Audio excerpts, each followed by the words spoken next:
Brock Lesnar makes a WWE return. Plus, we have an update on Drew McIntyre's WWE status following his comeback at Money in the Bank. And we have a major Money in the Bank Rumour killer. It's all in the wrestling news right now. The world buzzing over a comeback that I, for one, am very excited to see. That's right, Biker Grove. Oh, I was in London the weekend, yeah. Is it back, is it? Okay, officially announced by Ant and Deck this morning. Biker Grove's coming back. Well, I'd be applying for a role. You'd be brilliant on it. What's his face with the moustache who didn't save PJ from being shot in the face? Can he see him, man? Exactly, aye. Ross is also back from the London. What a trip it was. Thank you. If you approached myself or Fraser, or the editors as well, pints were bought, photos were taken. I sounded like I was going to say something weird there, but it was a bloody good weekend. Thank you for making it even better. Oh, and Brock Lesnar made a return in the wrestling as well. I guess we should talk about that. He popped up on Raw last night. He did. Seth Rollins was like, there's only one thing in my mind right now. It's all about SummerSlam. And then Cody Rhodes comes out. Before Cody Rhodes can get a word in, Brock Lesnar comes out and Cody's like,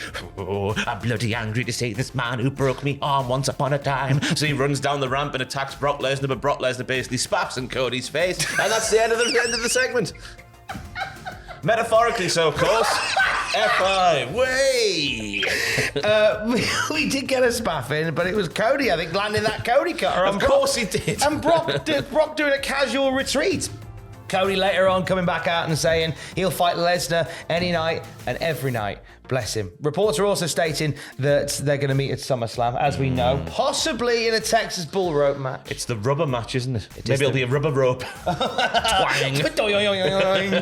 But Lesnar's so much bigger than Cody, he'd fly him into Rosette. But he doesn't have the spirit of America pulsating through his veins. That's very true. Did you know Dusty's his dad? Who? I know, right? I'm as shocked as you are. So there was reports going into the weekend that we were going to see Brock Lesnar rocking up in London at the O2 for Money in the Bank, and that was where the next stage of this feud was going to begin. Worked Wrestling explained why that didn't happen. They did, because their initial report, I think, was that Cody versus Dom was going to be the main event, and everyone was like, surely it's going to be the Bloodline Civil War. It's a bloody Civil War, for goodness sakes. And that led people to think that maybe Lesnar was coming out, but Work Wrestling have updated saying plans changed before Money in the Bank. With McIntyre and Cena returning, the thought process was that Brock's return would be diminished after multiple other surprises in the evening. And I don't think that would have mattered one jolt. No. I think it's just a night of full fat returns. Exactly. You could buy pints of wine in that arena. They cost £40 for it. Well, what they did was, it was a bottle of wine, right, that cost £6 or something in Iceland. We Googled it, like, and then they put it into little, like, sippy cups. It was like you had a pint of wine. 40 quid though for 2 pints of wine, Tom. Astonishing. I need a new bank account. Did you have a pint of wine? I had more than that, Tom. Oh my days. We went to Las Iguanas, whatever it's called, inside the O2 beforehand. I was getting cocktails left, right and centre. Oh my days, what a joy. I wasn't sloshed during that post-match press conference thing. You sure? Oh yeah. We think she does protest too much, but we did have a lot of returns at Money in the Bank. We did with John Cena and Drew McIntyre popping up. Drew's first match back on Raw is next week. He saved a Riddle from another Imperium-flavoured shoeing last night, and he'll team with Riddle next week. Now, in terms of where Drew is at with WWE, what are Fightful and the Observer saying, Ross? Fightful are saying, now this is an interesting bit from the post-show press conference, Triple H saying, 75% of things you read in the dirty sheets are not true. But Fightful are saying, sources close to McIntyre said that he has not signed a new contract as of yet. Triple H basically said there was no issue. He went away to get a couple of things fixed. I don't know what those injuries were. Maybe it could have been a table as well. He might have broke a leg on his table. Who knows why he's been away? But Fightful are saying there is a contract situation still very much afloat there, Tom.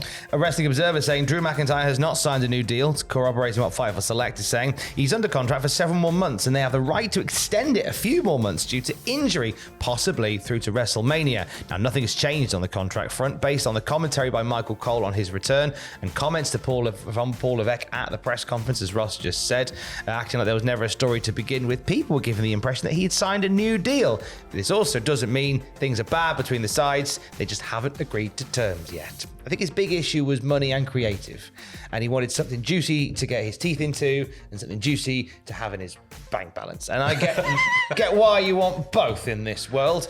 Obviously, the fact that he's back and he's scheduled, it looks as if it's going to be Gunther versus Drew at SummerSlam. That'll be a banger. You'd assume he'd be winning then after this contract situation's going down. You'd have thought so. Maybe this is them, like, this is maybe the new courting process. They're going, look at all the great creative we have for you, all the nice things. Look at what Sheamus did with Gunther. This could be you for your legacy. You once again. He gets back in the ring next week, does Drew. Also next week, after a war of words on last night's Raw, we'll see The Miz and Tommaso Ciampa in a no DQ match. God, there'll be Motor Road, Nokia 3310s getting thrown everywhere. Why didn't you text us, Bosh? Becky Lynch continues her rivalry against Trish Stratus and will face Zoe Stark. And this is interesting. Ricochet and Logan Paul are going to have a face-to-face next week. So they had quite a few lovely interactions during the men's Money in the Bank ladder match, including that Spanish fly that nearly decapitated Logan Paul. I think you mean Spanish die. I think I did mean Spanish die. We could potentially get a match between those two at SummerSlam. That would be very much a sort of middle of the card, just like Wow Fest. I feel like an arse for saying Wow Fest, but you know what I'm trying to say. There were a lot of Wow Fests and a lot of WTF moments from Money in the Bank that Ross went over just yesterday. Yeah, went live yesterday evening, so if you haven't checked it out already, please check it out. And today, Tuesday, the 4th of July, I don't know what date it is, I'm lost. The 4th of July. Up the 4th of July. The Americans. Get your barbecues on and your fireworks, but keep the fireworks away from the dogs, for goodness sake. And the interviews from Money in the Bank with LA Knight, Santos Escobar, Zelina Vega, Pretty Deadly, there's another one, Shayna, if I mentioned her. Shayna Baszler. That's the 5 we got, I think. Yes, they're all going live today and tomorrow. Oh, fantastic. Lots of Money in the Bank flavoured chatter on the YouTube channel today. And lots of chatter about something that was meant to happen at Money in the Bank, according to certain reports. There was certainly a lot of scuttlebutt around Charlotte Flair being added lastminute.com into the women's Money in the Bank ladder match, replacing Zelina Vega.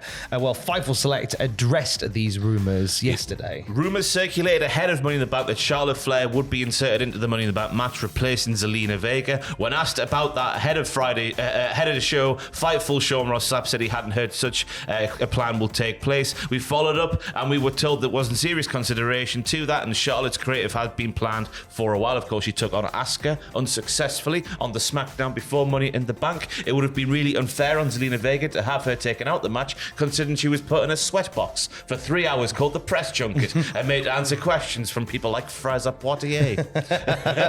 What a cruel twist that would have been. Yeah. Specifically, Fightful Select were told that Charlotte Flair's creative to be involved with Bianca Belair and Asuka was planned and even set in stone before she returned. We're told the idea was to re-establish Asuka and have her involved with 2 top talent chasing her for the title instead of the other way around, to add more intrigue and suspense to the title reign. So what Charlotte's currently doing isn't something that's just been thrown together for a laugh. This is something that has been planned ahead of time, and it leans into something that's been said a little bit lately around Triple H's creative process, Vince proofing the shows by booking very far ahead of time. Because when Charlotte did return, it felt a bit thrown together in its nature. Oh, there's a big shiny title. I'm back. I'm Charlotte Flair. But it is nice to see that plans are afoot for the foreseeable future, with a triple threat match probably going to take place at SummerSlam, you would think. And for the latest news in the foreseeable future, you can check out cultaholic.com. Stay safe. Wow Fest.